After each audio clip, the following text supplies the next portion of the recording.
نبی پاک صلی اللہ علیہ وسلم کی حدیث ہے مسلم میں طبرانی میں، حضور نے فرمایا آؤ میں تمہیں پچھلے زمانے کے ایک ایماندار نوخیز ولی اللہ کی بات سناؤں۔ پچھلے زمانے حضور نے فرمایا پچھلے زمانے میں ایک بادشاہ جادو کے زور پہ حکومت کرتا تھا۔ جادوگر بوڑھا ہو گیا تو کہنے لگا بادشاہ کوئی نوجوان میرے پاس بھیج دے، اب میں بوڑھا ہو گیا ہوں، میرا پتہ کوئی نہیں کب مر جاؤں۔ ایک نوجوان کی ڈیوٹی لگائی، بڑا زیرک سمجھدار، اپنے رعایا میں سے چن کے جو ذہین فطرت مزاج بچہ تھا وہ اس نے لگایا۔ اللہ کے محبوب علیہ الصلوۃ والسلام فرماتے ہیں بچہ جادو سیکھنے لگا، وقت گزرنے لگا۔ بچہ جب جادو سیکھنے جاتا تو رستے میں ایک راہب بھی تھا جو انجیل جانتا تھا، وہ اللہ اللہ سکھاتا، لوگوں کو حضرت عیسیٰ علیہ السلام کی تعلیمات سے آگاہ کرتا۔ اس نے دیکھا کہ یہاں بھی لوگ اکٹھے ہیں تو وہ بچہ اس راہب کے پاس بھی اٹھنے بیٹھنے لگا۔ اب جب اس کے ساتھ اس کی گفتگو بڑھنے لگی تو اس کو باتوں میں لذت آنے لگی۔ اس نے راہب نے پوچھا کہ تو کون ہے اور کس طرح سے آیا ہے، کیا تیرا معاملہ ہے؟ اس نے کہا جی میں جادو سیکھنے جاتا ہوں، آپ کی باتیں مجھے بڑی اچھی لگتی ہیں۔ اس نے کہا دین سیکھ، جادو سیکھنے والے کافر ہو جاتے ہیں، قرآن و حدیث سیکھنے والوں کو اللہ کامل ایمان عطا فرماتا ہے۔ فرمایا یہ سیکھ۔ بچہ بیٹھنے لگا، اس کے پاس آنے لگا، باتیں دل میں گھر کرنے لگی۔ ایک وقت آیا کہ مسلمان ہو گیا، اور مسلمان کیسے ہوا؟ بچہ کہتا ہے میں تجربہ کر کے ہوا۔ اب میں تھوڑا سا وقت جادوگر کے پاس بھی جاتا اور باقی سارا وقت وہاں بیٹھتا۔ میں ایک دن جا رہا تھا تو رستے میں اژدہا تھا، بہت بڑا سانپ تھا، رستہ روک کے کھڑا تھا۔ یہ حضور نے بیان کی حدیث۔ نبی پاک صلی اللہ علیہ وسلم فرماتے ہیں بچہ کہتا ہے کہ رستے کے اندر سانپ ہے، رستے بند ہے، لوگ چھتوں درختوں پہ چڑھے، ہراش ہے۔ کہتے چھوٹا سا روڑا میں نے اٹھایا تو میں نے کہا اللہ اگر جادوگر سچا ہے تو اسے مار دے۔ چھوٹا سا روڑا میں نے پھینکا، اژدہا کوئی نہ مرا۔ پھر چھوٹا روڑا اٹھایا، میں نے کہا اللہ اگر وہ عالم سچا ہے تو اسے مار دے۔ اب جب میں نے روڑا مارا تو اژدہا مر گیا۔ میرے اندر سے گواہی آئی نہیں دین کی باتیں سچی ہیں، نہیں قرآن کی باتیں اسلام سمجھانے کے لیے عرض کر رہا ہوں، اگرچہ اس دور میں انجیل تھی، اللہ رسول کی باتیں اچھی ہیں۔ کہتے میں مسلمان ہو گیا، اب میں نے راہب کے پاس ہی رہنا شروع کر دیا، جادوگر کے پاس چھوڑ دیا اس بچے نے آنا۔ بادشاہ پوچھتا کہاں زیادہ وقت گزارتے ہو تو وہ بات گول کر دیتا۔ وقت تیزی سے بڑھنے لگا، اللہ نے اس نوجوان میں طاقت پیدا کر دی۔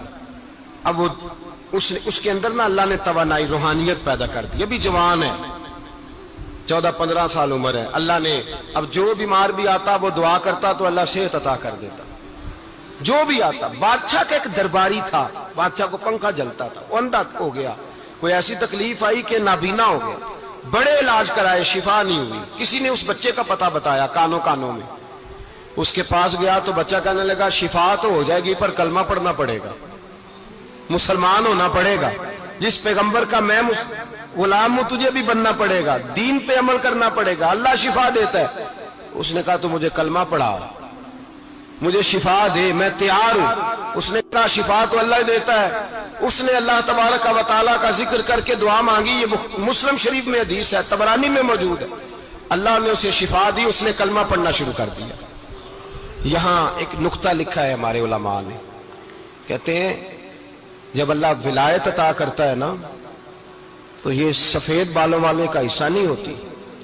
اگر جوانی میں کوئی آدمی توبہ کر کے تصوف کے رستے پہ چلتا ہے تو سب سے زیادہ ولایت اللہ اسے عطا فرماتا ہے، سب سے زیادہ ولایت اس کے پاس ہوتی ہے۔ ابھی اس کے بال کالے ہیں، چڑھتی جوانی ہے، دعا کی تو اللہ نے، اور حدیث پاک میں موجود ہے کوڑے آتے تو شفا یاب ہو جاتے، اندھے آتے تو شفا یاب، برس والے آتے تو اللہ سے دے۔ جوان ہے آدمی جس کی آنکھیں ٹھیک ہوئی تھی، بادشاہ نے پوچھا کہ کیسے شفا ملی تو کہنے لگا میرے رب نے شفا دی ہے۔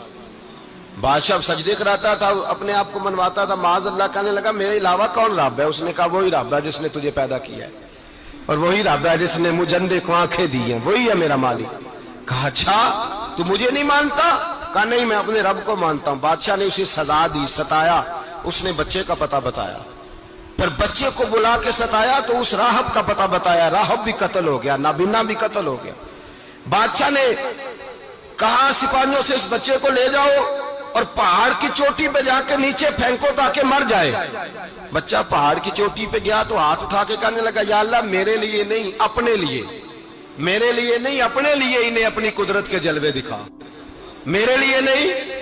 اللہ کے بندے اپنی جان بچانے کی دعائیں نہیں مانگتے، اپنے لیے انہیں اپنی قدرت کے جلوے دکھا، یہ دعا مانگی، جتنے لوگ ساتھ آئے تھے وہ سارے زمین پہ گرے اور سب مر گئے، پہاڑ سے گر کے مر گئے۔ بچہ واپس سیدھا بادشاہ کے پاس کہنے لگا لو بھائی میرے رب نے مجھے بچا لیا ہے۔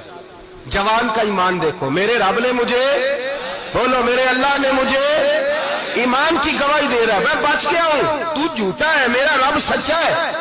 اس نے کہا لے جاؤ اس کو دریا میں، کشتی میں بٹھاؤ، بیچ دریا کے جا کے دھکا دے دو۔ بیٹھے کشتی میں، دریا کے بیچ گئے، اور جب جا کے وہاں اس کو دھکا دینے لگے تو اس نے کہا اللہ میرے لیے نہیں اپنے لیے، انہیں اپنی قدرت کے جلوے دکھا۔ بس ایک طوفان سا آیا، جتنے سپاہی ساتھ آئے تھے ڈوب کے مر گئے۔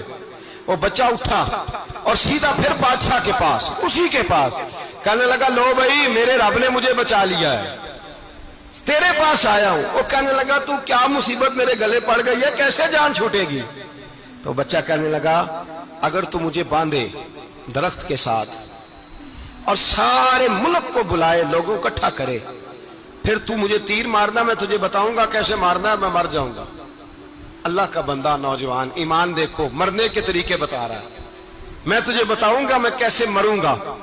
یہ بات کہی، بادشاہ نے سارا مجمع جمع کیا، ملک سارا باہر آ گیا، درخت کے ساتھ باندھ دیا۔ کہنے لگا بھائی لوگوں یہ مجھے مارنا چاہتا تھا، مار نہیں سکا، اب میں اسے بتانے لگا ہوں کہ میں کیسے مروں گا۔ اسے کہو جب تیر مارے تو ساتھ میرے رب کا نام بھی لے، میں اپنے رب کے نام پہ جان دوں گا۔ بادشاہ نے اللہ کہہ کے تیر مارا، پیشانی میں لگا، بچے کی روح پرواز کر گئی، جتنا مجمع کھڑا تھا سارا کلمہ پڑھ کے مسلمان ہو گئے، سارے مسلمان ہو گئے سارے۔